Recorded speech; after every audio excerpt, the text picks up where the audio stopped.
comment on matters appearing or not appearing on the agenda. I have two to begin with. First, since our last meeting in February, Commissioner Kopp has since resigned, and as a lifelong public servant, I wish to thank him for his dedication and service to the city and people of San Francisco, and also for his service and contributions here on the Ethics Commission. And second is a housekeeping matter. I'd like to note the change in date for the regularly scheduled meeting of the Ethics Commission next month. We usually meet on the third Friday of the month, but that is Passover, the start of Passover, and Good Friday, so we've moved the meeting to April 12th, and we will be starting a half hour early at 1:30, but in this room, so hope to see you all there at that time. And so now I'd invite the public to come and make any comments that they wish to make. I put my name here so you will not mispronounce my name. My name is Ellen Lee Zhao. Thank you, commissioners. I am a government social worker for the last 10 years, more than 10 years with public health. I am a SEIU 1021 union delegate for the government employees. Our union has more than 16,000 government employees.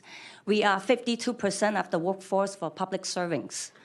I have been coming here almost every month. I am also a director of public relations for the California Civic Grand Jury Association, the San Francisco chapter. As a public employee, I am trained and practice good government practices. I am here today as a resident of San Francisco for the last 33 years. I have been coming to the Ethics Commission many times in 2016, 2017, 2018. In April 2017 to April 7, 2017, as you remember, I brought up a lot of bribery and corruption cases. Today, I'm here, ask you again to stop government corruptions. In fact, Ethics Commission Department was set up to stop corruptions. The last time I was here was last month, February 5th. I reported to you that possible abusive powers within some of the electoral officers who are purposely create laws and welcome criminals and supported criminal behaviors and waste our public dollars, such as Sanctuary City, and allowing recreational cannabis to drug people first, then tell people to go rehab. It is government waste and it's government abused.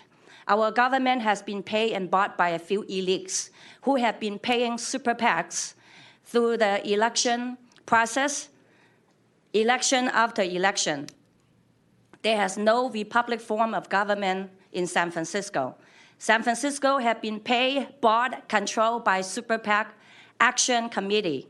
We, the public employees, residents, and visitors have been suffering from election fraud. Super PACs, illegal drugs, forum invaders, crimes, and public abuse. People are dying on the street. For example, I was one of the 8 candidates to run for mayor for the June 5th, 2018 election. I was not allowed to more than 20 mayor candidates' debates and forums in public places, such as City Hall with televised programs, public buildings, public libraries, and parks. I later found many of those debates that organized by the Democratic parties and Democratic-related agents. There's no equity in political power in San Francisco. It has been running by one party, Democratic Party. All Democrats, only nothing, no Republican, no Libertarian, no Libertarian, and no Independent, and nonpartisan, no Green Party. So I'm here today to ask you to interpret the law and enforce the law. Because I'm not able to allow to finish my statement, I'm going to put it in public record. Okay, thank you. Thank you.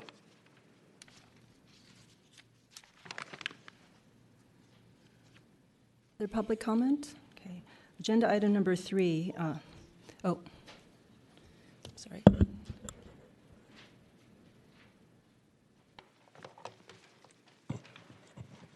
Good afternoon, Commission. My name's Douglas Yep. I've lived in San Francisco 67 years, and unfortunately, I have to be here today. Due to the absence of Larry Bush, Quentin Kopp, and Peter Keene, it's necessary for me to come back to City Hall. Certain things need to be put on the record, so later on there will be no reason why nobody knew what was going to happen. That's the reason why it's on the record. Let's be honest. Certain factions allow the local people to try to do what they wish. Obviously, when the locals can't get the job done and literally throw in the towel, then others have to step in. People like me have other duties, mainly outside the United States, but unfortunately, we have to help our hometown when necessary. The famous example is it took a long time, but eventually Al Capone found his rightful home. If you can't get him in the front door, we will come through the back door. And it looks like San Francisco has to be treated like other cities like New York, Chicago, New Orleans. It may seem to the local press that the government is untouchable, but unfortunately, in history, there used to be the untouchables. So let's put it this way. When the locals can't get the job done, then people will step in, people will observe from far away, and eventually somebody's going to make the decision to allow others to clean up the city. There is only so much that can be allowed to happen. Sooner or later, people get tired of being laughed at, and sooner or later, somebody, maybe even somebody from the National Security Administration, so to speak, will give us permission to do what needs to be done, and they will no longer laugh at us and make fun of people like me. Thank you. Thank you. Any other public comment? Okay. Agenda item number 3, the draft minutes for the Ethics Commission's February 15th, 2019 regular meeting. Any public comment on this item? Otherwise, I'd move to approve these minutes. Second. Second from Commissioner Smith. All in favor? Aye. Okay. Any opposed? The minutes are approved unanimously. Agenda item number 4, informational presentation on report required by SFC and Government Code Section 1.156 on public financing in the 2018 elections. Thank you, Chair Chu, Commissioners. I'm Pat Ford, Senior Policy Analyst. Before I talk about this agenda item, I want to introduce Brian Cox, who's the new Policy Analyst in our office. Leanne will give you a full intro of Brian and the other folks who just started in our office, but before he helps me on this agenda item, I just wanted to let you know who he was. Welcome. So this is Brian. So to talk about this agenda item, the report which I just handed to you and which is available on the table, public table for review, is a report that the Ethics Commission must deliver to the Board of Supervisors and to the mayor after any election in which the city's public financing program is used. So as you remember, last year in 2018, we had an election in June and in November. And in both elections, there were races in which public financing was distributed to candidates. So in June, there was a special election to fill the vacancy following the death of Mayor Ed Lee, and also to fill the vacancy in the District 8 supervisorial seat after Scott Wiener was elected to state office. So both of those occurred in June, and candidates sought and received public financing in both of those races. And then in November, the regularly scheduled election happened in which all of the even-numbered supervisorial seats were up. And in each of those elections, certain candidates received public financing. So basically, CFRO requires that after any of these elections that we report on some really basic information about how the public financing program was used. The code specifies a few particular statistics that should be included. We included those and also sought to include other information that we thought would give folks, the mayor, board of supervisors, but also anyone else reading this report, would give them an idea of kind of the bird's eye view of what happened with the distribution of funds. So to be clear, this report is not part of the commission's ongoing review of the public financing program. This is a separate item. This is really meant to describe or just provide numbers and information. It's not really meant to analyze the program per se or to make recommendations. We're doing that through the separate review process. So just wanted to kind of tee this up, that's what this is. So since I know that you haven't had time to look at this, I think maybe what I'll do today is just quickly go through and look at the tables. We tried to represent the data both in text but also in tables and charts so that it can be really easily parsed through. So Brian is going to go through the report, and it'll go up on the screen, but you can also follow along if you have the hard copy. So in the report, we give an overview of how the program is set up, basically what it takes to qualify and what kind of funding candidates get under the program, and then we also talk about how the program is funded through the Election Campaign Fund. Can you zoom in a little bit on the table?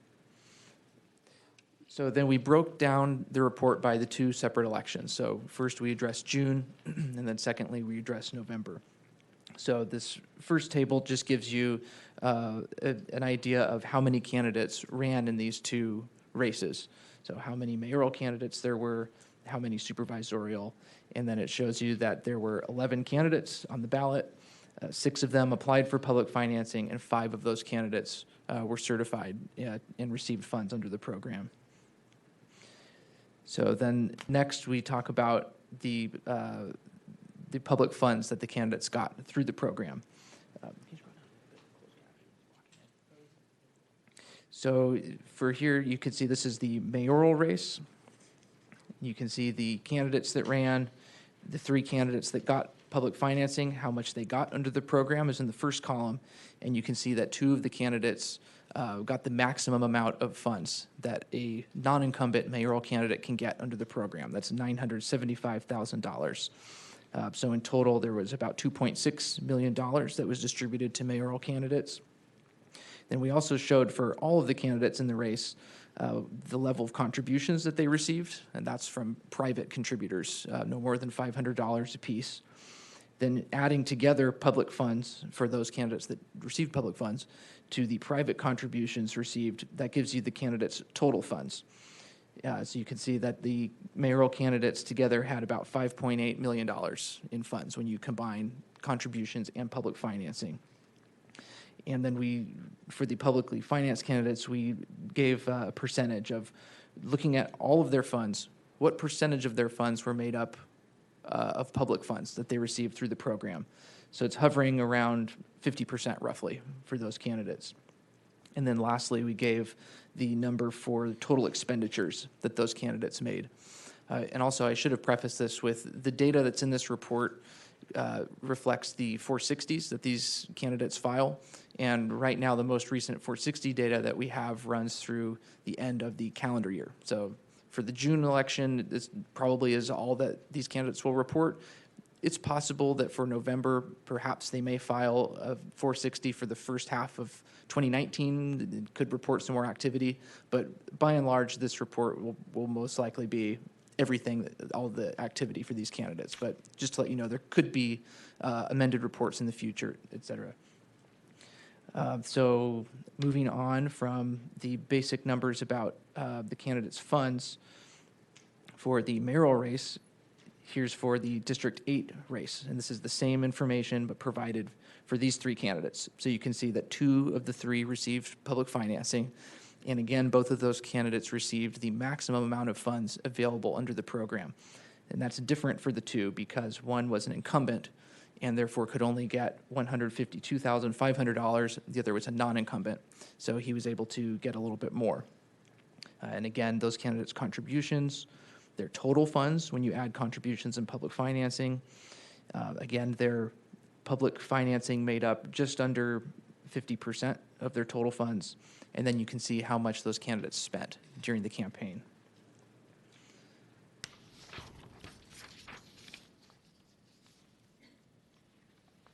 So we additionally wanted to provide some information about spending limits. So as you know, candidates have to agree to abide by a spending limit in order to participate in the program. Typically, candidates are not subject to spending limits. This is a special condition for receiving public funds. However, the spending limit is adjustable, so it will be changed if certain events occur, and that is contributions received by an opponent in the race or spending by third parties, either to support a candidate's opponent or to attack that candidate. So when you add all three of those together, if that exceeds the candidate's spending limit, then the commission must adjust that candidate's spending limit upwards. So we wanted to give some general statistics about the spending limits, where they started, what they were raised to, how many times, et cetera, because that's an important part of the program, in addition to the funds that candidates receive. So in the top table, you can see the three publicly financed mayoral candidates when they began to experience increases to their spending limits, and then how many spending limit increases they had. There were a total of 30 increases. You can see which candidates received them. Then you can see the highest level to which the candidates' spending limits were raised. And then at the time that they experienced the final spending limit increase, that last column shows you the level of funds that the candidate had at that time. So you can kind of compare where they were in terms of their funds versus what they were allowed to spend under the program. And then the same information is provided for the District 8 race. And you can see it's not too dissimilar. It's pretty much the same pattern, where there are multiple increases. The candidates get up to a much larger number than where they started, and the level of their spending limit is a little bit above the amount of funds that they had. And then lastly, for the June election, we gave some information about third-party spending. So this is, of course, spending by groups other than the candidate's own committee. This can be to support a candidate or to oppose a candidate. It could be an independent expenditure where the communication is expressly advocating for or against a candidate, or it could be a member communication where it's expressly advocating but only to a particular subset of people, like members of a political association or a union. It could also be an electioneering communication where someone is not expressly advocating for or against a candidate's election, but they're merely mentioning the candidate shortly before the election, within 90 days, and essentially saying something about the candidate. And then we assign whether or not it's positive or negative, and then we count that for purposes of spending limit adjustments. So all of those are lumped together here. Mr. Ford, I have a question. Could you refresh my recollection on the timing of the filing requirements for the third-party spending? So from the time that the money is spent, what is the requirement for the filing? So if you are within the 90 days before the election, then you're in what's called the late reporting period. And within that period, you have to report within 24 hours of the distribution of the communication. So it's a pretty quick turnaround. But additionally, these committees that are making these expenditures, they may also have to file as a committee, and then they would be filing a 460. So then we would be getting the full picture of that committee's activity. So as you've seen through Tyler Field's presentation about dashboards, we pull together all of those. So this data will reflect any activity, whether it comes through the 460 or whether it comes through these kind of more limited in scope 24-hour reports. This data is comprehensive of that. Thank you. Can you go back up real quick? So the way this table is broken down, so again, it's separated by the two seats that were on the ballot in June. And then first, we listed the third-party spending in support of those candidates. And you can see there was about $2.1 million of supportive spending. The vast majority of that was in the mayor's race, around $2 million of third-party spending in support of a candidate. Opposition spending was less. It was about just under $400,000. And then adding that all together for the two races, was about $2.5 million of third-party spending. Okay, go to the next one. We also broke this down visually. So we included a pie chart here that just shows you supportive versus in opposition spending. So the vast majority of third-party spending was to support rather than oppose a candidate. We thought this was relevant because a lot of the discussion about independent expenditures revolves around whether or not they support or attack. There's a lot of criticism of negative third-party spending, and then vice versa. Supportive third-party spending can also be a way to support a candidate without giving to their campaign. So we think it's relevant. They bear on this discussion in different ways. So we parsed them out separately here in this chart. So I will quickly go through November, but the format and type of information provided here is the same. It's a little bit different because we only had supervisorial districts, so we would just list them here. There were 5 seats. They're the even-numbered seats in the midterm elections. So again, we list the candidates, how many candidates appeared. So in total, there were 22 supervisorial candidates. Half of those candidates, 11, applied for public financing, and most of those candidates, 9, received public financing under the program. And then we provide the same kind of data about, for the candidates that received public funds, we show how much they received. And then for all candidates, their level of contributions, their total funds, how much of their funds was represented by public funds, and then their total expenditures. And we provided 5 different tables here, one for each race, so that you can break it down and see within each one who had how much in terms of public financing, in terms of total funds, expenditures, et cetera.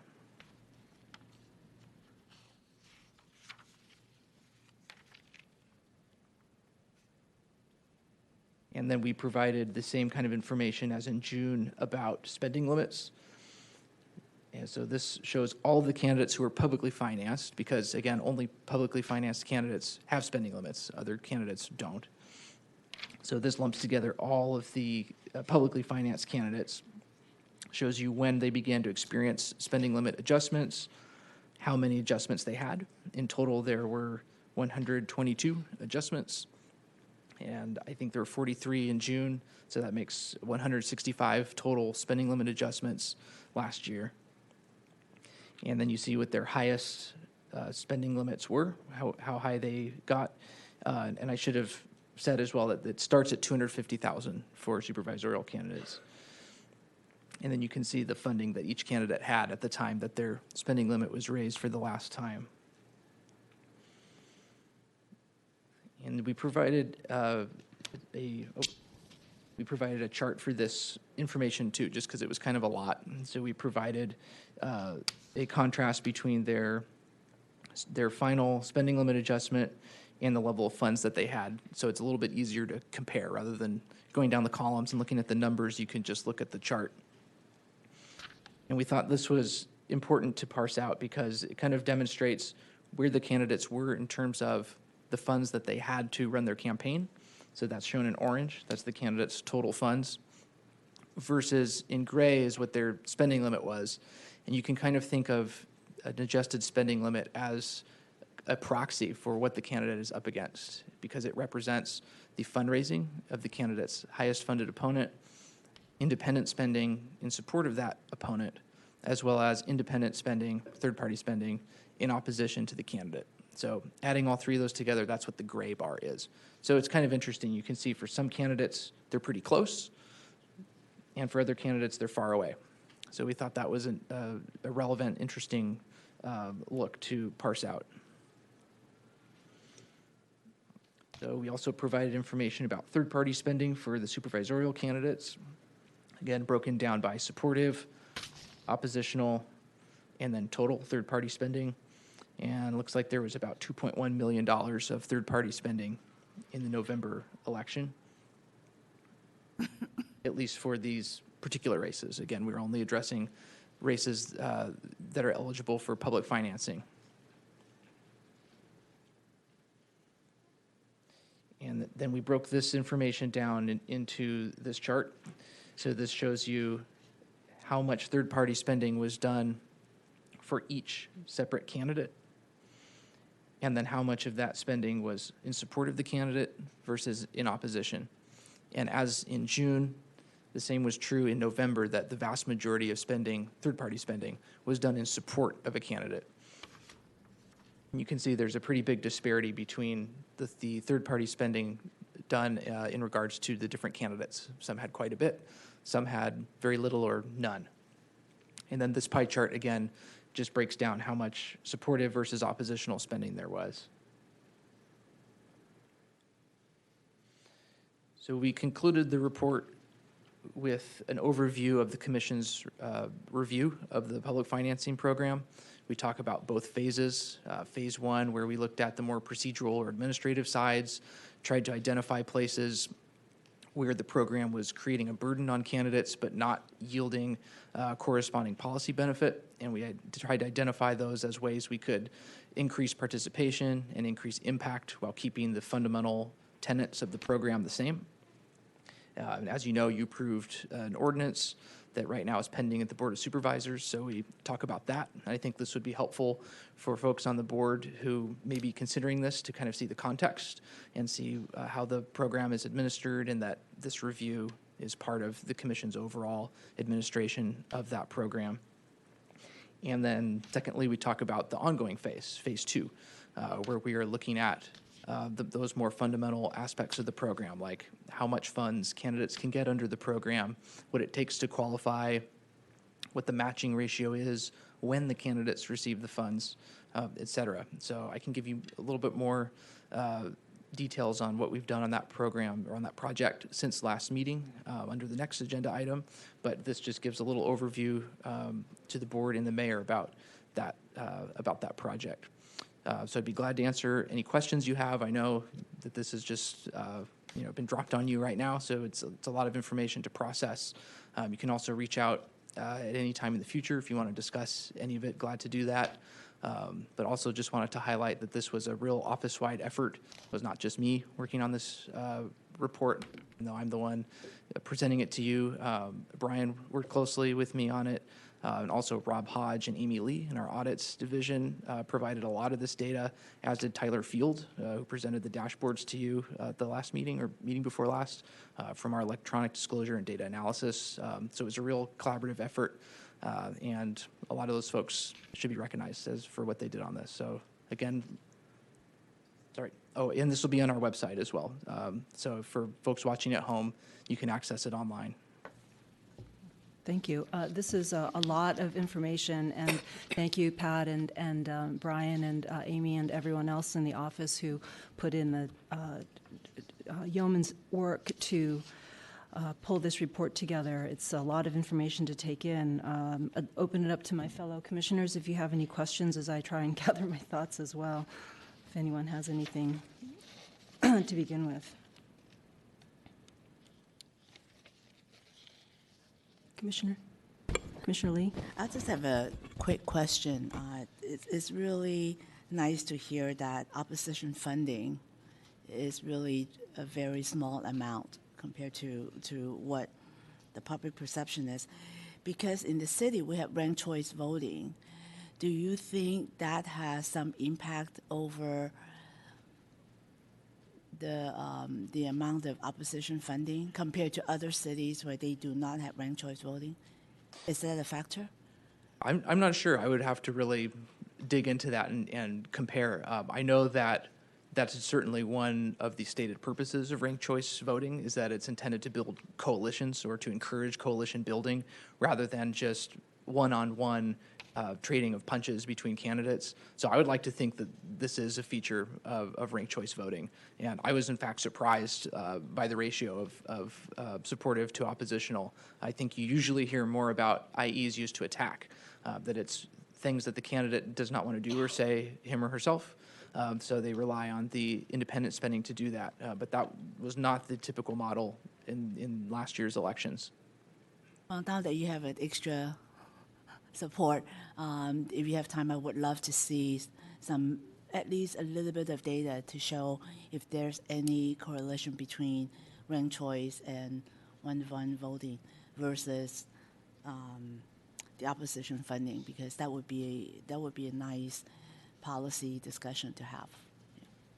Thank you. I have a question. The 2018 elections, I think, were a little bit unusual in that we had a mayoral election both in June and in November.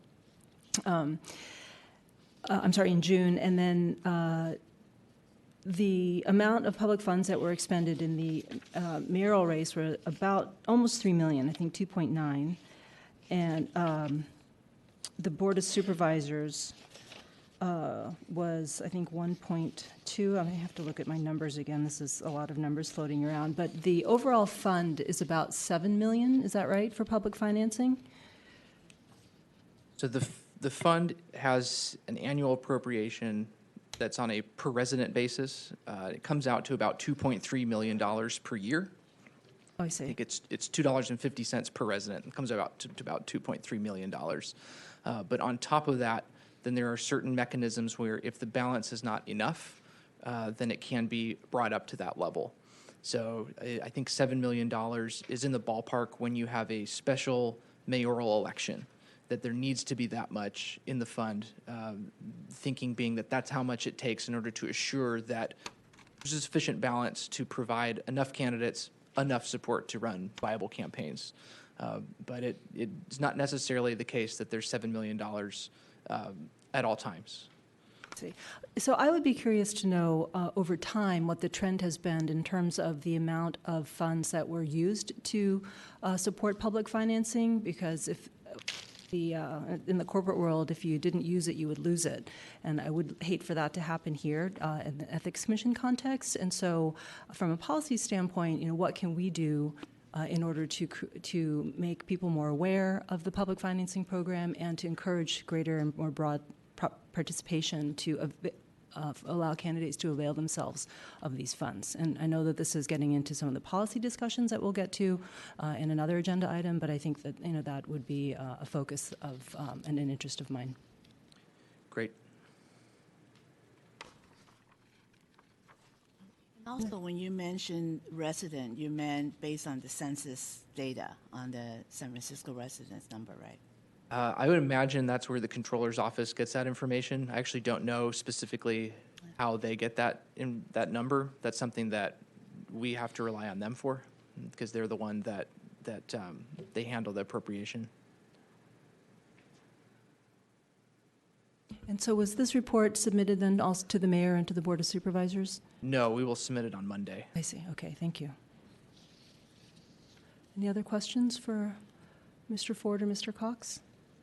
Okay. So if I could just follow up on the census number, if the calculations based on the census number, if, say, the next census, we're going to lose the actual number of residents because of the certain questions being asked, the citizenship questions or what have you, that may scare off some of the San Francisco residents from participating. So that would drop off the public finance funding because the number of San Francisco residents based on the census would have been reduced, right? If the federal government were able to ask the citizenship question,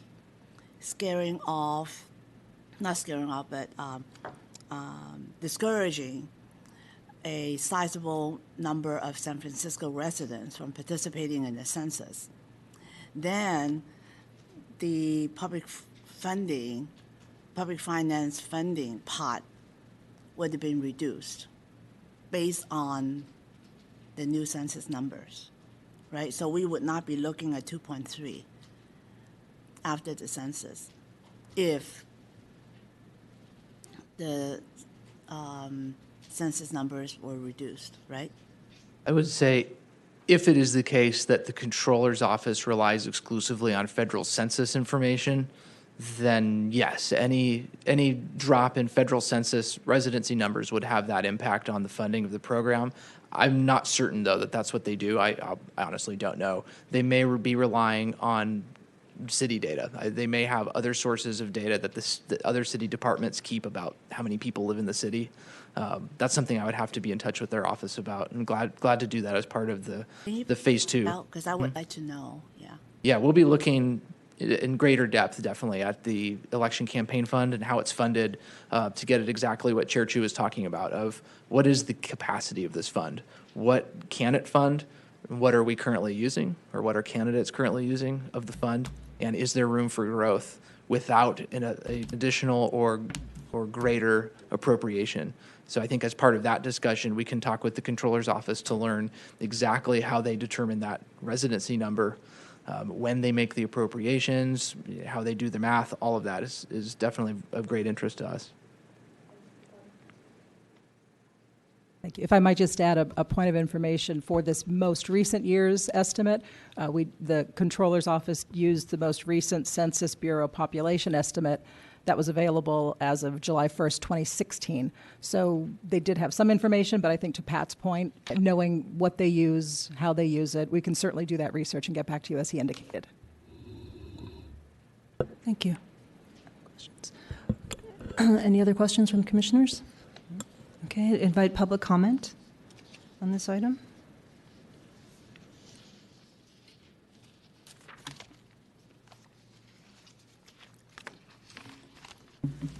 No public comment then. Agenda item number 5, discussion of the monthly staff policy report.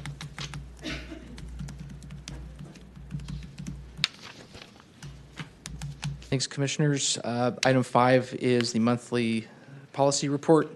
I think the main item I wanted to highlight for you, as I mentioned a moment ago, was that we've been working on the second phase of the review, the public financing program. We had 2 interested persons meetings at 25 Van Ness. The first one was on Monday of last week, and the second one was on Friday of last week. And we heard from folks who had been active in the first phase of the review, and it was great to kind of hear their thoughts on more of the second phase things. What did they think about candidate qualification requirements? What did they think about the funding that candidates are able to get? Is it enough? What other features of the program would they like to see the commission look at? What do they think the main goals and purposes of the program are? So it was very helpful to hear them talk about that. It's helping us to scope this phase and look at what specifically we want to dig into and get data about. And following those meetings, we've been working with the electronic disclosure data analysis team, especially in the data analysis side, to dig into that data and see what kind of experiments we can run in the disclosure data we have to answer some of these questions about, are candidates getting enough to run viable campaigns? What does that mean to run a viable campaign? What do successful candidates have to do in order to attain office in the city? Starting to look at those kinds of questions. So at this point, we're shooting to bring our findings and preliminary recommendations to you at the next meeting.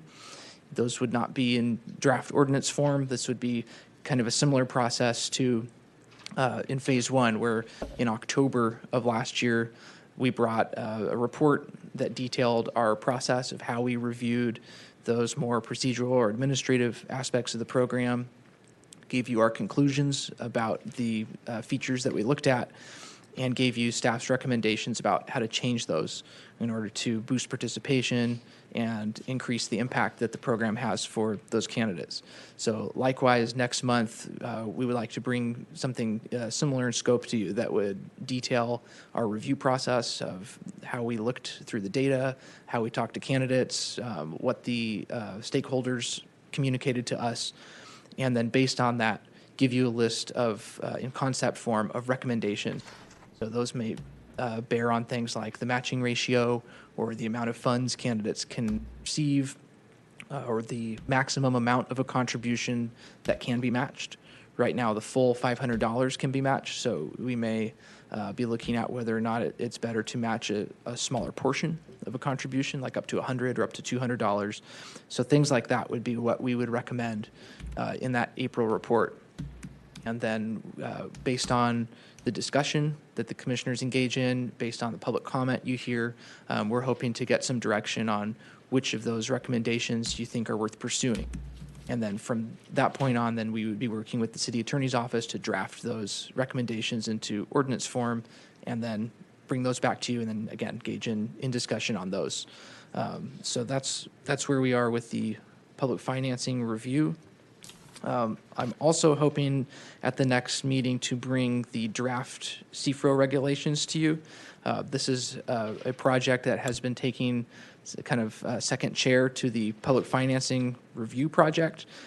These are the regulations that would do a few things. Well, I should say revisions to the existing regulations that would do a few things. They would implement the anti-corruption and accountability ordinance that became law last year. It would also go through and fix some places where the regs are not in line with the code. The code changed, the regs were not updated, so we definitely want to rectify those places. And also just respond to areas where we've been getting a lot of questions that just need some clarification in the law. So it's kind of an omnibus reg overhaul improvement project that I've been wanting to bring to you for quite some time and just have not had the capacity to get it before you. So now that we have Mr. Cox on staff, he's really doing a lot already on the public financing review project. I think that's going to free me up a bit more to bring you these regulations. So that's my goal at this point, is to bring those two action items to you next month, that you'll have recommendations for public financing that you can discuss, and that you'll also have a set of regulations that you can discuss. So I hope I can deliver on that. And then thirdly, just wanted to point out with the online political communications, I'm also trying to have our deliverable on that done, which is I would like to provide a better way for people who see political ads on the internet to find information from us about what the law is regarding online ads. Staff traveled to Philadelphia last year for the Kogel conference, and that's the conference on government ethics laws. And one of the panels was about exactly this topic of political ads on the internet.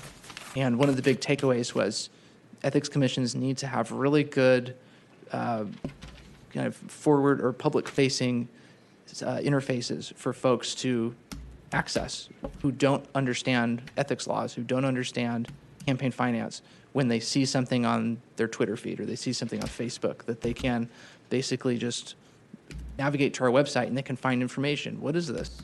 Why am I seeing this? What does this disclaimer mean?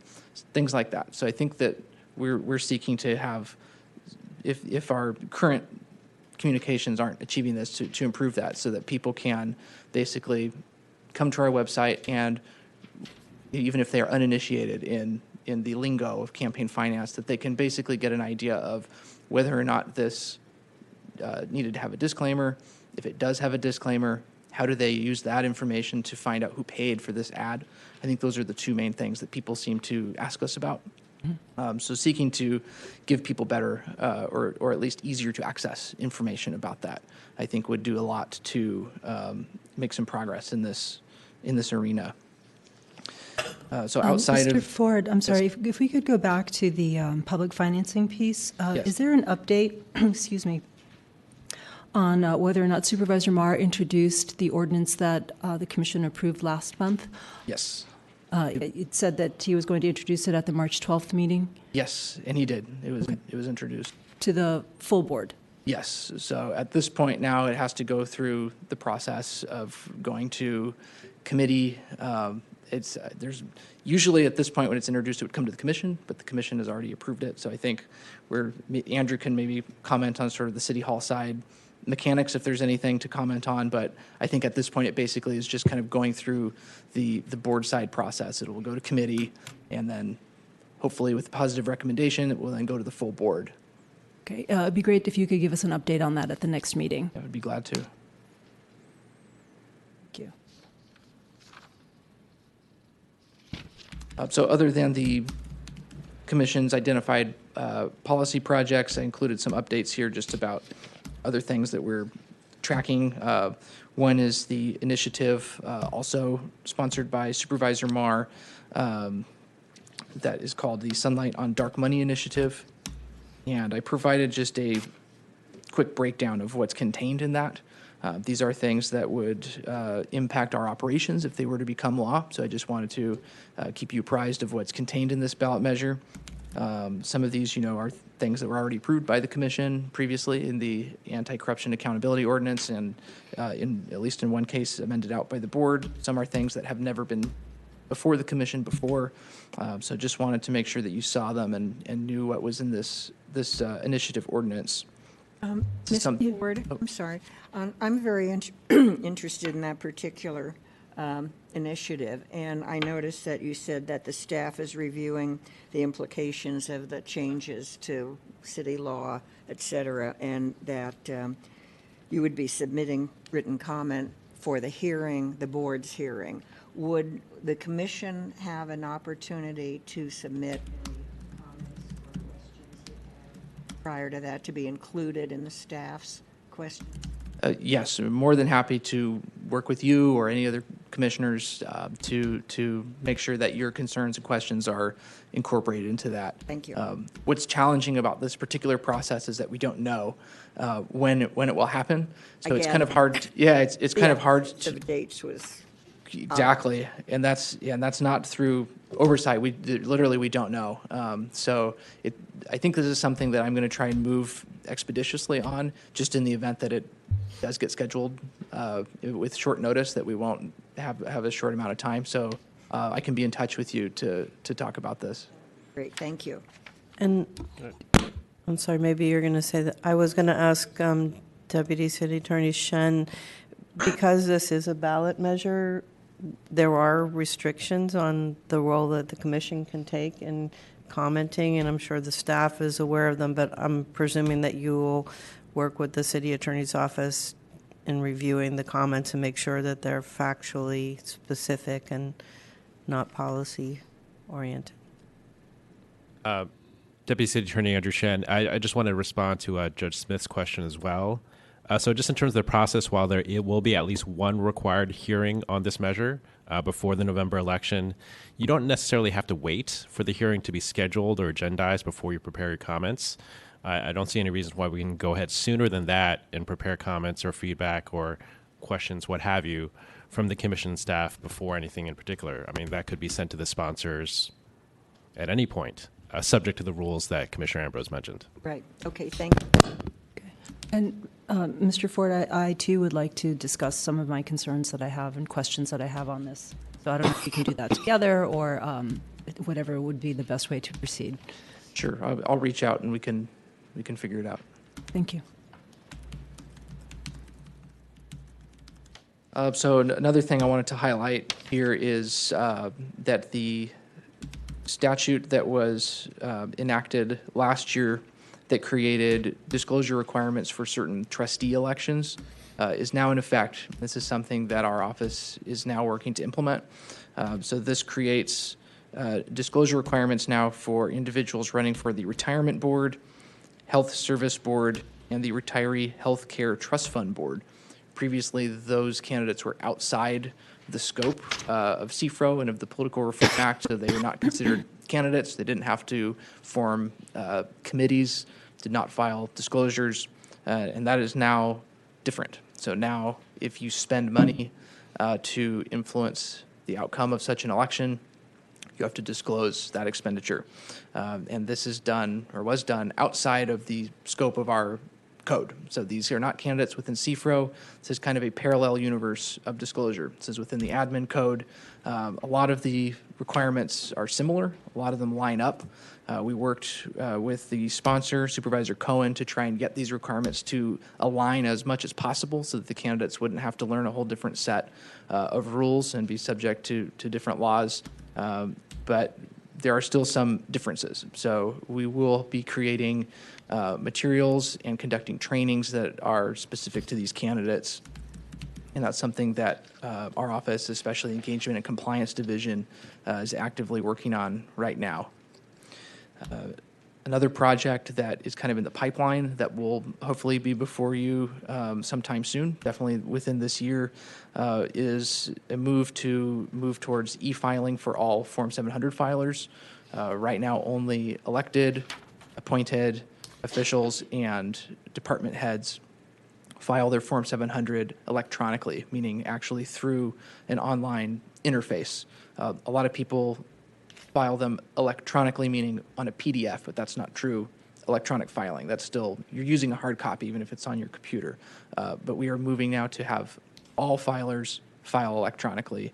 There are a lot of reasons to do that, and I look forward to sharing those with you when we actually tee this project up. But just wanted you to know that this is something we're working on, kind of scoping out what that project's going to look like over the course of this year. Mr. Ford, for the e-filing for all, will that require meet and confer with different bargaining units? It will most likely require a meet and discuss, which is a similar but slightly different process. So that's something that we're getting the ball moving on now. Okay, great. So I think those were the main highlights that I wanted to share with you today. Be glad to answer any other questions that you might have. You have your final item here, through the chair, on the ACAO implementation.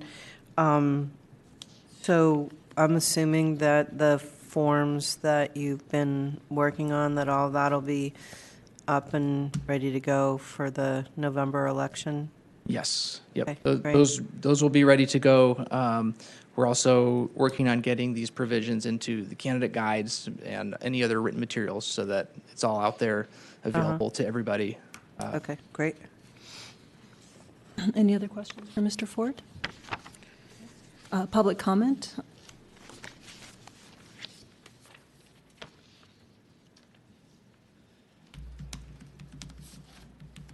Public comment. Agenda item number 6, discussion of monthly staff enforcement report, including an update on various programmatic and operational highlights of the enforcement program's activities since the last monthly meeting. Thank you, Chair Chu, and Thank you, Chair Chu and Commissioners.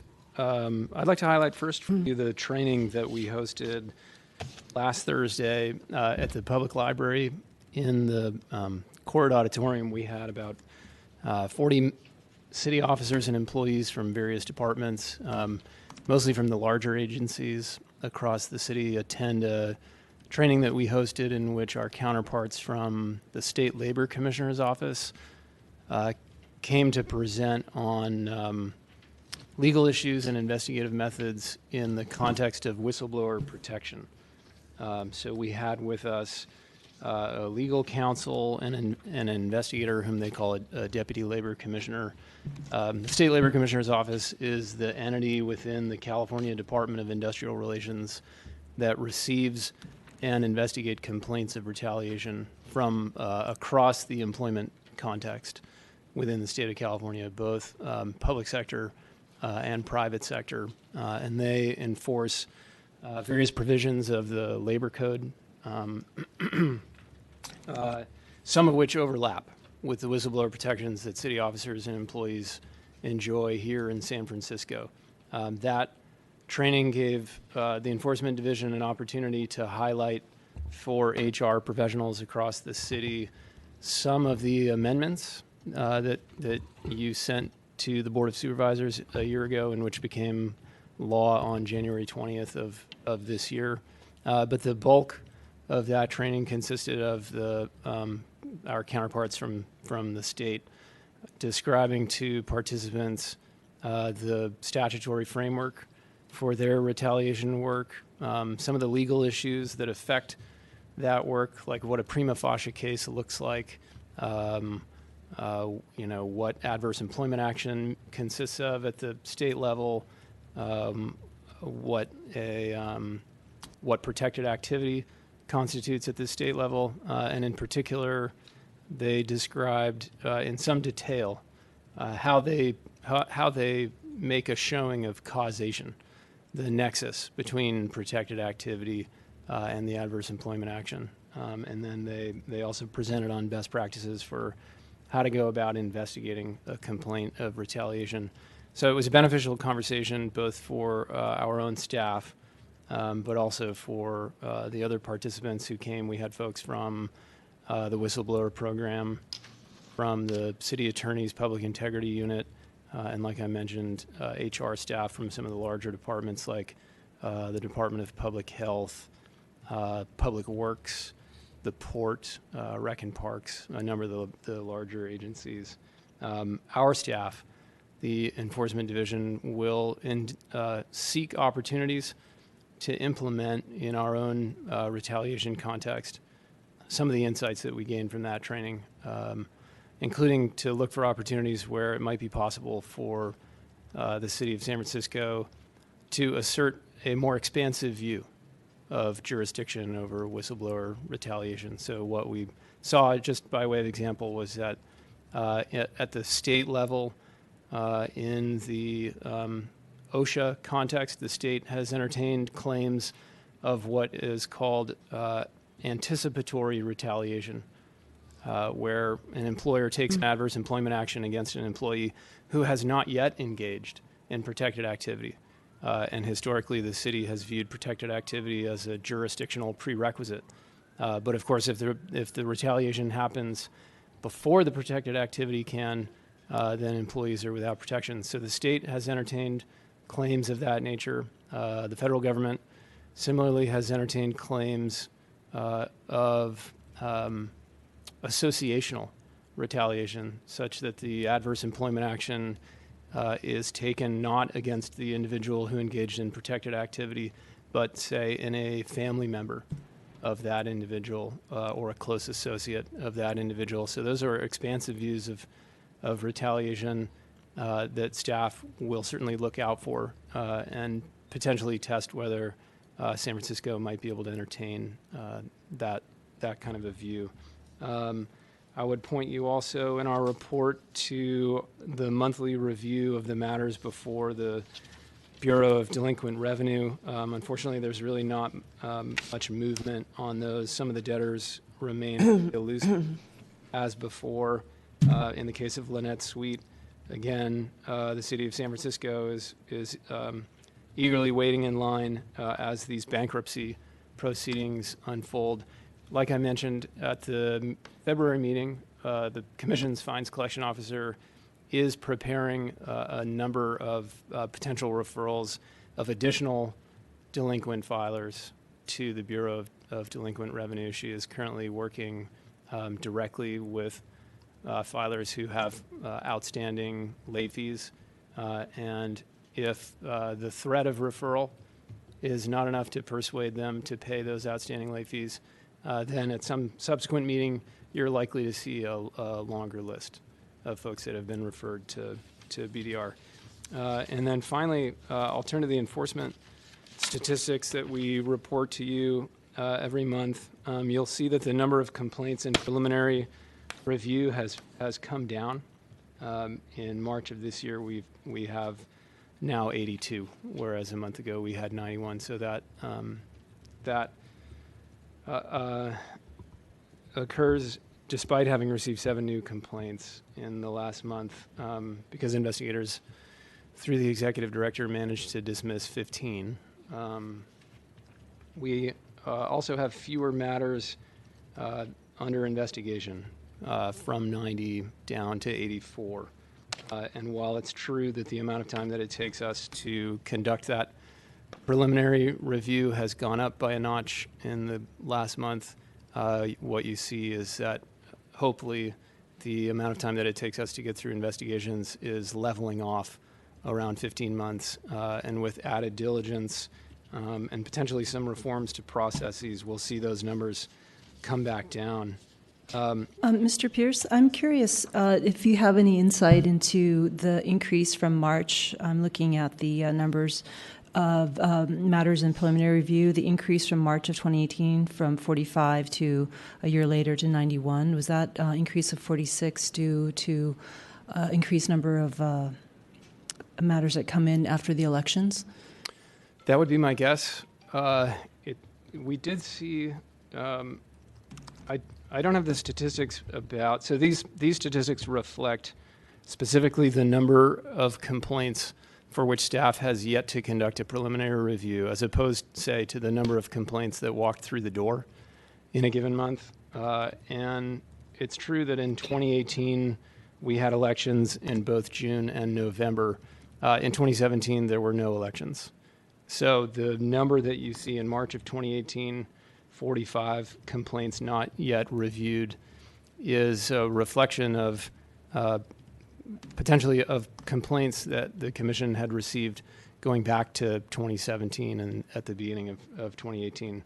We had overall in 2016, the commission received fewer than 100 complaints, 90 something. In 2017, the commission received just over 100 complaints. So about 100 for each of those years. And in 2018, the commission received 160 complaints, so a 60% increase in the number of complaints that we saw coming through the door. And then I know Director Pelham will address this, but are you now currently fully staffed in the Enforcement Division? We were lucky enough to make a hire to our investigative team. We hired a senior investigator, but we were lucky in the sense that we made an internal promotion because our strongest candidate was already with us on staff. So we have enjoyed the opportunity to elevate him and to welcome him to a level befitting of the quality of his work. So the result of that is that although we went through a lengthy hiring process, we now have an additional vacancy, which is the opening that his promotion has made. So it's an increase in work as well as a shortage of resources. Yeah, and you're right that Director Pelham will provide additional context during her agenda item.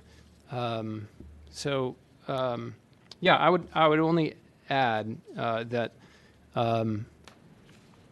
I would like the commissioners to feel assured that the Enforcement Division looks not only every month, but probably every week at these numbers. And so although there has been a significant amount of conversation in the wake of Judge Kopp's resignation and the particular dissatisfactions that he conveyed about the amount of time that it takes for the Enforcement Division to get through these matters, those were conversations that we were already having. So part of one reason that it may take us a certain amount of time to get through matters is intrinsic. These cases can be complex, both factually and legally, and if the commission wants to approach them with a thorough, fair, and accurate effort, then frankly that takes a lot of time. Another reason that you suggested, Chair Chu, has to do with the impact of elections on the size of the workload that the division faces. Another that you highlighted is the size of the division's staff. But there may be procedural reasons why it takes us a long time to get through these things as well. And so to the degree that our division has control over the amount of time that it takes us to work on these things, we will be putting forth effort in evaluating what those processes look like. We have had some conversation between us and commissioners there on the dais about whether the commission, for example, might like to adopt a set of priorities by which you as commissioners would direct the Enforcement Division to emphasize certain kinds of complaints, even, for example, if that meant that the division was not able to move successfully through all complaints. That is a conversation that we will be happy to have in the near future. Another example might be that if the division were to exercise more prosecutorial discretion than we have historically, then you would see that the amount of time that it takes us to get through matters may diminish. But the approach that the division has taken so far is to take seriously every complaint that comes to us and to investigate thoroughly every matter that we open. But we could, in theory, emphasize some matters above others. So there are a variety of ways procedurally that we could bring those numbers down if the commissioners believe that it would be important for us to do so. We do recognize that that complainants have an interest in the amount of time that it takes us to get through this work. We certainly recognize that respondents have an interest in the amount of time that it takes us to get through this work, and certainly that the public does also. We will seek to balance the interests of complainants, respondents, and the public with the need of the kind of thorough and accurate work that I described. So we look forward to having those conversations both internally and with the commission as we move forward to address those concerns.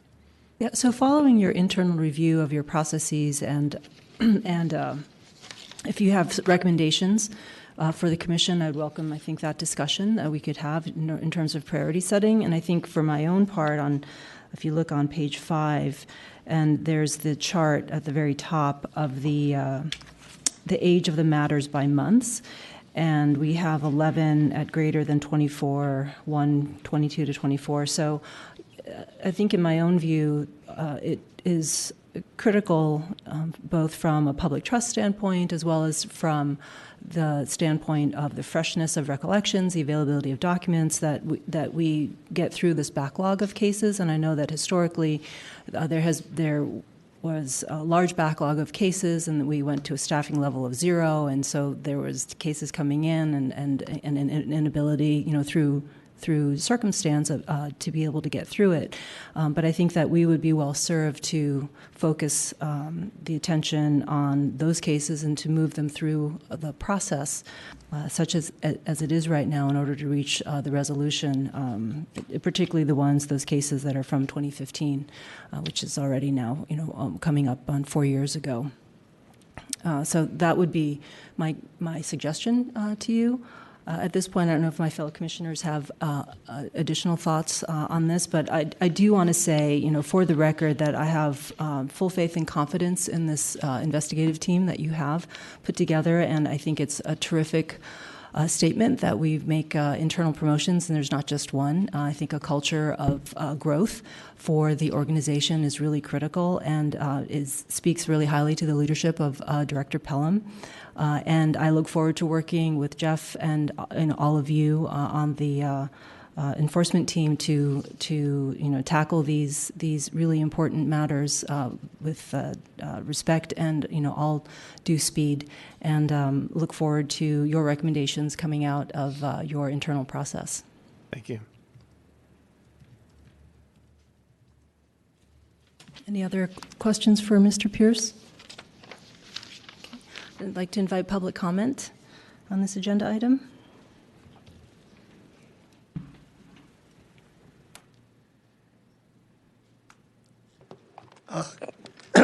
Good afternoon. My name's Douglas Yep. I'd like to speak to the whistleblower protection training. I've actually gone through the process from beginning to end, so I think I'm experienced enough to speak about it.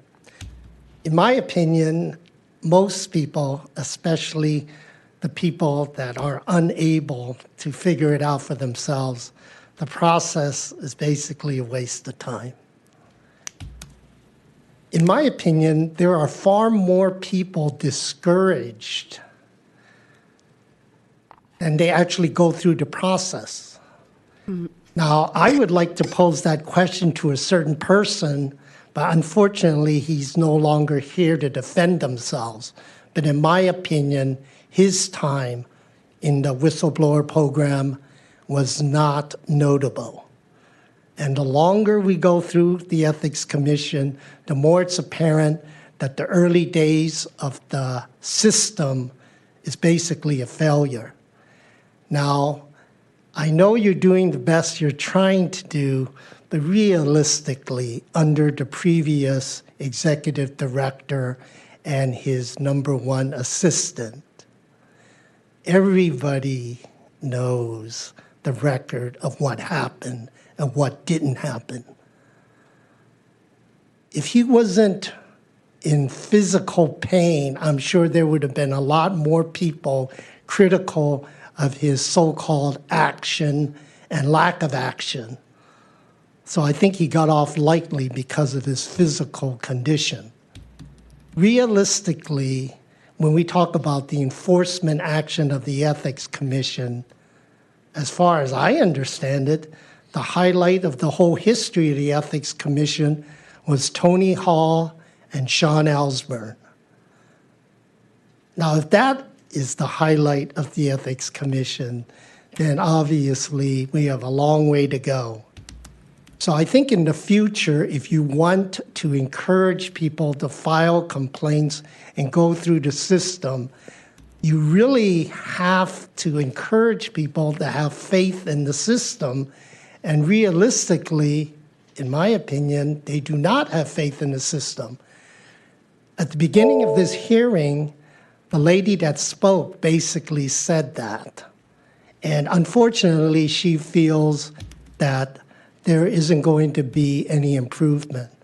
But I want to reassure her and all the people that will view this and listen to this, that the Public Corruptions Unit is alive and well in San Francisco. Thank you. Thank you. Any other public comment? Okay. Agenda item number 7, discussion of Executive Director's Report, an update of various programmatic and operational highlights of Ethics Commission staff activities since the Commission's last monthly meeting. Thank you, Chair Chu. I have a report that was included with the Commission's packets, which is, I believe, on the public information table. And I also have just a brief overview of a presentation I wanted to kind of walk through to give some context to our budget request. I'll come back to that in just a moment. I will just make a quick plug on behalf of our engagement and compliance team and city officials throughout the county and city of San Francisco. It is coming close to April 2nd, which this year is the deadline for filing statements of economic interest and ethics and sunshine training certifications. It is April 2nd because of the Cesar Chavez holiday observance at the state level. The sunshine and ethics training requirement is still continued to be April 1st under city law.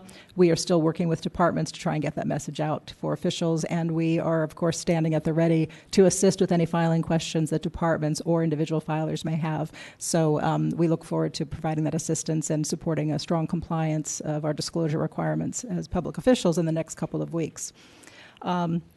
I also wanted to, before getting into a bit of the general budget background, take a few moments to do something that I have been waiting quite a long time. I think all of us have been waiting quite a long time to do, and that is to introduce our newest staff members who have just joined our office in this past week and in the last couple of weeks. So I wanted to just note they're here in the audience with us. Some of you may have met them.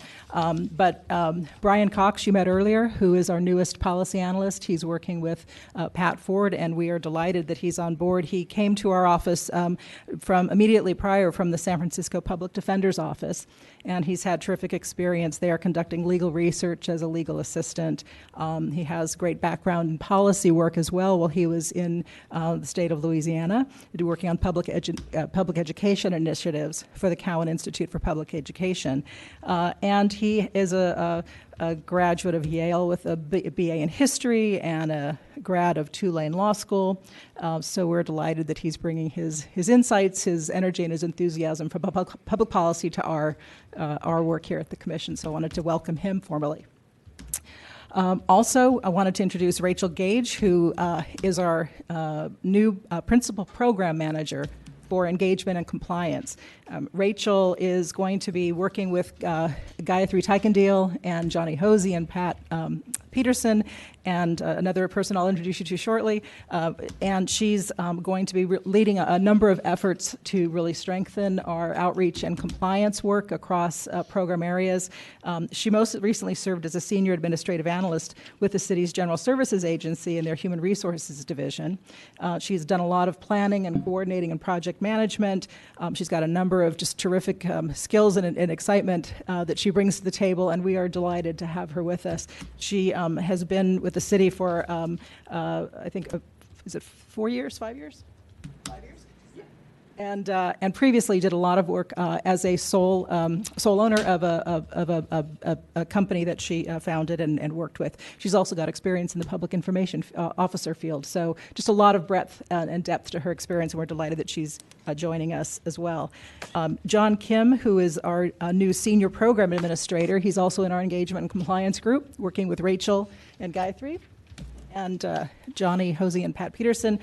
John started on the 25th. He was most recently with the Fair Political Practices Commission, was a political reform consultant since June 2014. Where he was familiar with the Political Reform Act, did work on the lobbyist program, helped state agencies develop their conflict of interest code. So he's also jumping right in and hitting the ground running, and we're delighted to have his experience as well. And I think you know that Jeff Zumwalt, Jeff Pierce was just describing. Jeff Zumwalt is our new senior investigative analyst. He's been with the commission for about a year and a half, I believe, and has been doing a lot of work in a number of complex issue areas for our investigation and enforcement program. And Jeff also assumed this responsibility as a senior investigative analyst on February the 25th. He was, prior to the commission, he was a detective with the police department at Virginia Tech. He also had worked on a major public embezzlement investigation and had also done work as a police officer with the Metropolitan Police Department in Washington, D.C. So we have some exceptional insights there as well. And finally, Amy Lee, who she had a parent-teacher conference today, so she couldn't be here. She was disappointed. But you know Amy from her work as an auditor with the commission. She has now, again, went through the exam-based hiring process, as Jeff did, and is our new principal program manager for audits. We're excited about having her insights to help us really develop that program to the next level. We have a lot of work to do. We have a lot of work to do in a couple of areas, lobbying audits as well as campaign audits. So you'll be, I'm sure, seeing more of Amy as the months progress as well. But just wanted to say that we're delighted that we have our new team members. There is so much to do, and there's so much energy in the room welcoming them. So I just wanted to make sure you had an opportunity to say hello, and you'll see more of them in the coming months. Wonderful. Well, welcome to Mr. Cox and Ms. Page and Mr. Kim, and hearty congratulations on the hard-earned and well-deserved promotions of Amy Lee and Mr. Zumwalt. It's terrific. So with that, the work, of course, doesn't stop. As you know, February was the month where we needed to submit our budget request to the mayor's office, which we did. And the letter that we sent to Mayor Breed with our proposed budget request is in your packets. I just wanted to highlight, by way of brief background, some of the guiding principles that have been governing how we approach the budget and how we continue to approach thinking about the resources and the work that we need to prioritize operationally at the commission. And first, when we think about the guiding principles that we've been working on for several years now, it's really, as you've heard from Pat Ford and Brian's report and the policy group earlier, that we're really, a lot of our focus is on evaluating proposing laws that are going to be strong, workable in practice, and enforceable. This is something that is such a foundational piece of work for us. It affects all areas. We want to make sure the laws are understandable, that people can comply with, that they have the tools, and that they can also be enforced. So making sure that we're doing a thoughtful job to keep the laws, to make recommendations to keep the laws strong and workable is really a top priority. And so how we think about that affects how we think about our budget resources to do that work. We also continue to think about investing in the effectiveness of our programs. This goes to the workability issue.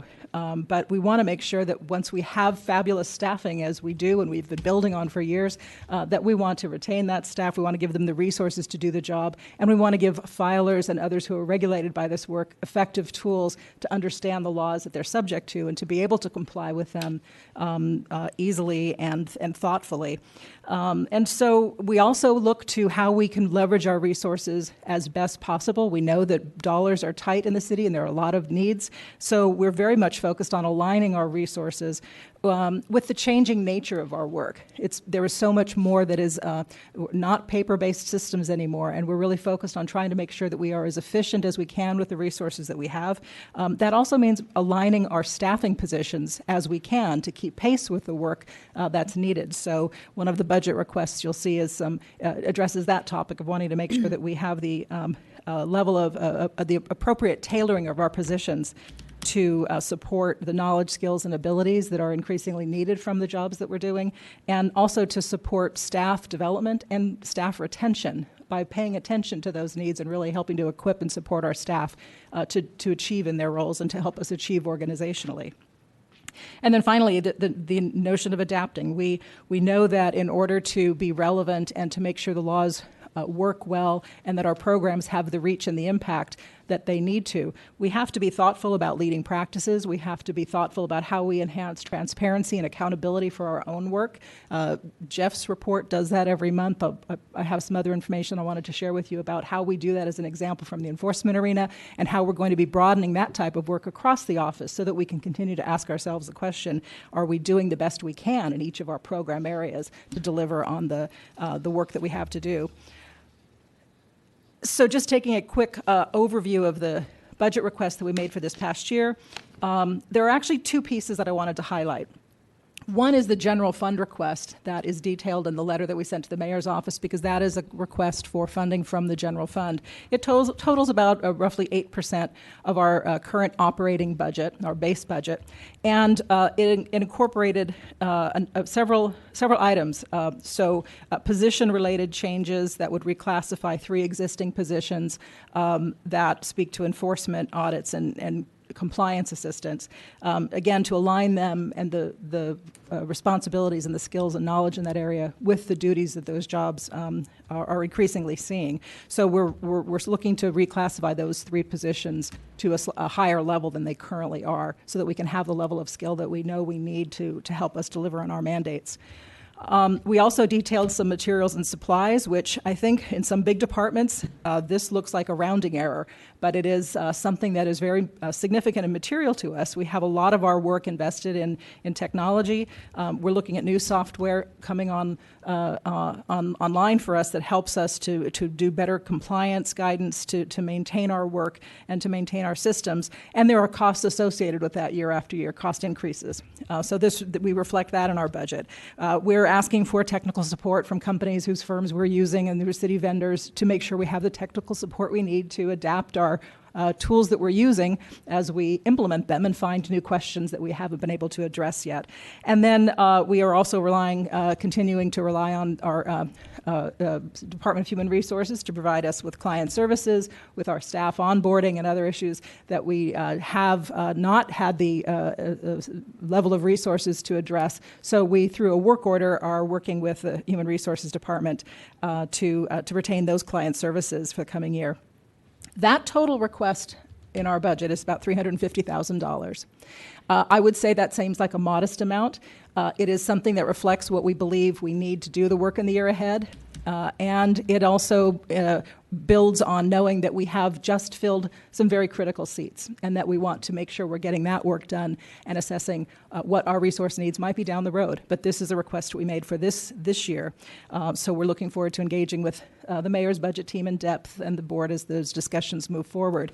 Separately, though, it's really also important to highlight another project, which is also part of a request we've made, but it is to the Committee on Information Technology. So it's a separate funding. It's not a general fund item, but it is something that we're in the process of responding to requests for information that the committee's made of us in response to the request and the bid that we submitted. This would propose a 3-year limited term project that really builds on the back of our process we started 3 years ago, our e-filing conversion project. But this is a project that we are really excited about and committed to make sure that the data that is disclosed with our office of all kinds, lobbying, campaign consultants, behested payments, economic interest statements, campaign finance data, that all of the programs that we have can be converted broadly to digital filings so that information can then be much more accessible to the public. And so it builds on existing technologies. There really is a hunger in the city, we've found in recent conversations with other departments, to establish improved filing processes for things that help support the contractor-contributor ban, for example. There's a real hunger for doing things in a much smarter, more efficient way. And different departments and offices around the city are all starting to use this technology. And with the team that we have, we've been able to really be helpful, I think, at the forefront. Our technology folks have been really insightful and visionary about how to do that work. So we're excited about collaborating with city partners, but we know that we need this particular request to be filled, or some of that work is, a lot of that work is going to just be stalled. So that's a request that we're going through the process for that would be about $225 a year for a 3-year limited term.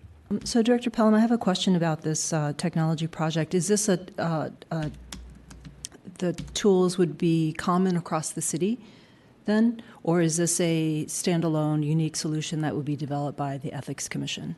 It is something that would have application throughout the city, so that, for example, when we're using a DocuSign technology to convert documents into a digital format, it's something that other offices can also use to track and submit the information, so that it essentially eliminates a lot of the paper filing and more easily and more timely, instantly gets to a database where people when the public can access it more readily, and then it becomes searchable. So it eliminates unnecessary hand and time and inaccuracy that can happen when you are processing paper. It frees up those people resources, certainly in our office, but to the extent it's used elsewhere, frees up those resources to be used on much more sort of value-added work to assist the public on meaningful compliance questions and other types of outreach that we've not been able to do yet as successfully. So I think it has a broad impact throughout the city. This certainly will have a significant impact for us, so we are selfishly pushing it and requesting it because we know it's really critical to everything that we're trying to accomplish. So there's not an overarching city effort to solve this problem, but that this is our attempt to solve a common problem. Yeah, this is our attempt to make solve sure that our processes, which often rely on partners throughout the city to implement, can be done in the most effective way possible. Thank you. You had earlier asked about some of the Commissioner Ambrose about the anti-corruption and accountability ordinance and whether we were getting up to speed and putting those online. This slide on a status update on our technology projects shows a number of the items that have been completed and a number of other ones that are underway. Stephen Massey is here if there are specific questions about the status of any particular requirement or particular form. But this is just to give you a sense and through a quick snapshot of a lot of work that goes often unseen to really make these laws work in practice. And going back to the question of what I started just sort of tipping my toe into it, but what process our COIT request would result in. This slide is just an example of the way in which we are trying to streamline paper processing, make sure that the data gets into Data SF where it's accessible, where people can download and search and work with the data in the ways that they find most meaningful. And that it's also a process, importantly, that would our COIT project that would help provide training to users, to filers, as well as staff around the city to understand and how to use the information and the process in a much better way. So there would be an educational role that this project would provide throughout the city to really enhance filer understanding and enhance public access and understanding to using this data. It's all, as Tyler Field said a couple of meetings ago, when he and Pat Ford went out to meet with various organizations and press organizations around the city, there's a real hunger for this kind of information as well. So we want to learn from that. We want to go and learn more and really partner with organizations and places that use information like this so that we can help expand the reach and breadth and understanding of the role of money in politics in the city and county of San Francisco. I've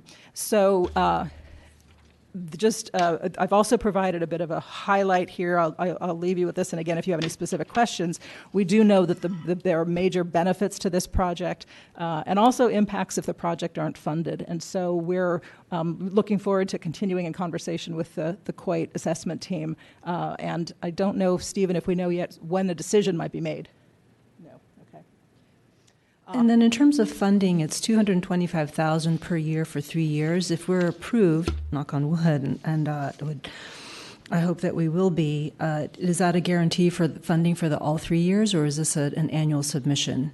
COIT funding is a project term, so it would be for a 3-year period, as we proposed it. Again, that's, we think the time frame necessary. So again, I just wanted to highlight this because it wasn't something that had been in the budget general fund side of the request, but it clearly is something that is critical to the work that we're doing, which really does have a reach and increases would increase our efficiency to a very large extent and really free up resources to focus on some of the things we haven't been able to as a more paper-based agency over the years. And also, I think that we can't underestimate the impact of providing the public access to all this information, because it's not as helpful if the information is contained on a PDF that would have to be searched individually. So if someone's looking for aggregated data, it would be a very painstaking, if not impossible task. But the dashboard that was showed to us last month by Mr. Tyler was fantastic. And I think that the more work that we can do to make the information accessible to the public is a top priority, I think, for the Commission. The last couple of slides that I wanted to share with you are kind of just an indication of how we think about asking ourselves the question that Jeff talked about and that we talk with Gayatri and with Stephen about every day, which is when we are improving our processes and really thinking about where to apply our resources, where do we know to do that? How do we know where are places that we have pinch points in our processes? And this slide is one that we have tracked since the Commission, we first started reporting to the Commission. This is our slide about the Ethics Commission's enforcement caseload. So just as we've reported over the years about our caseload each month publicly since April of 2016, we started that because we know it's really important to the public and to you all to be able to exercise an appropriate oversight role of your staff, and also for us internally regularly to be looking at how is the trajectory going? Are things going up? Are things going down? Are we flatlining? And so this is an example of how we've tracked this information and internally used it over time to try and redeploy where we need, but to also be very transparent with reporting on these numbers each month to the public so that the public can also engage in that discussion. This one is sliced and diced a bit for you. It may be a little bit blurry, but we have copies printed out on the table, which might provide a bit more detail. But it just kind of walks through showing the kinds of dynamics that can affect, how we do our work. And this would be true across any area of our work. It happens to be enforcement because we've been tracking the numbers here the longest time. But for example, when we have fewer resources, how it, and caseload shapes the times, the average age of cases. When we actually, let me jump to the second or slide 7. Talks about the average age of enforcement. The lines are similar on both charts, but essentially, when you have fewer staff, things take longer to get to. They have when there are staffing changes or transitions in leadership in the organization. Those are also periods of adjustment when we lose staff. Those have an impact on how we do our work. When there are elections, you were asked earlier about the impact of elections. When we have election cycles, that tends to be a place where we get more contact, I would say, often complaints, but much more contact from the public, concerns about the election, so that also can have a bearing on what we see with our caseloads and the average age of cases during those periods. And so this is just, again, trying to give a sense, I think, of how we try to make sense of this information. We know that when there are elections, it has a peak effect on all of our operations. And so we've been trying to make sure that we're keeping our eye on the ball so that we can move our work to have the impact in the ways that we know the public expects and the way we know you expect and the way that we know we need to be delivering it. So I just wanted to highlight that as one example of how we look forward with the new staff that we now have to be able to do and expand this kind of work and this kind of accountability much more broadly throughout our office. So I think overall the budget that we submitted this year, as I said, it feels like it is a modest one compared to the last couple of years where we did ask for more staffing resources. I feel very confident that with the tools that we are using and with the staff that we have a lot that we'll be able to produce in the coming year and to really move our operations and our impact of our programs to the next level. So I think all of us are really eager to get our feet in the midst and really work with that, with the tools that we know we need to get this work done. So that's essentially what was reflected in this year's budget.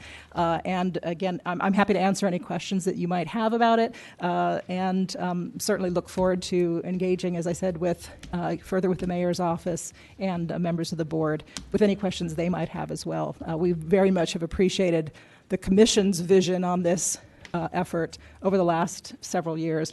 We very much have appreciated the mayor's office vision and support and the board's vision and support to keep these programs their best, and so we look forward to that this year as well.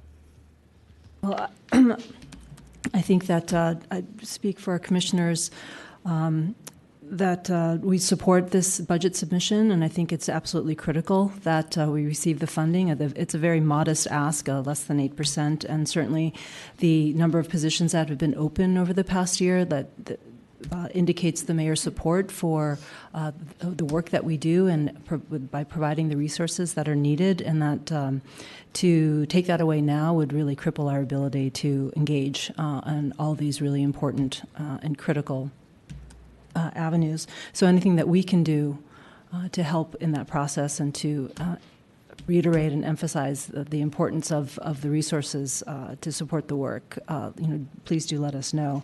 And then lastly, I think that these slides here with the information about the elections and the resources that were provided, there's a clear correlation between lack of staff and an increase in time of investigation and preliminary review, as well as the number of cases. And so I think that the slides really do speak for themselves, and I really do appreciate the work that went into this, because it's very clear and it's very helpful.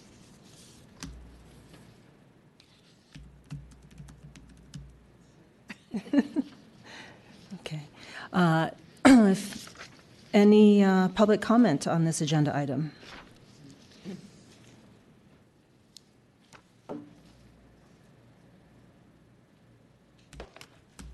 Good afternoon. My name is Douglas Yep. I'd like to thank the executive director for this report. It was a lot better than the previous ones from the previous executive director. It's kind of interesting in that discussion of the enforcement charts. I would love to see what those same identical charts would show before 2016. From the beginning till when this chart took effect, I would dearly love to see it charted out identically the same way with the same criteria. I would guess that the data would be good for a laugh on Saturday Night Live. Realistically, on scenario 4 that's in this report, if the mayor's office tries anything to slow down the process of the Ethics Commission, I would like to suggest that the mayor's office will fail. And if they want to slow down the Ethics Commission, they will fail. Because that's why I'm talking. We'll just leave it at that. But anyway, since 3 so-called influential people are no longer here, that says something about the local process. But I assure you, nobody gets away with it on a different level. Thank you. Thank you. Any other public comment? Okay. Agenda item number 8, discussion and possible action regarding status of complaints received or initiated by the Ethics Commission, possible closed session. I would ask my fellow commissioners if anyone wants to go into closed session to discuss this item. No, thank you. No. Okay. We'll take public comment on this item. No public comment. Agenda item number 9, discussion and possible action on items, excuse me, for future meetings. public comment on this item?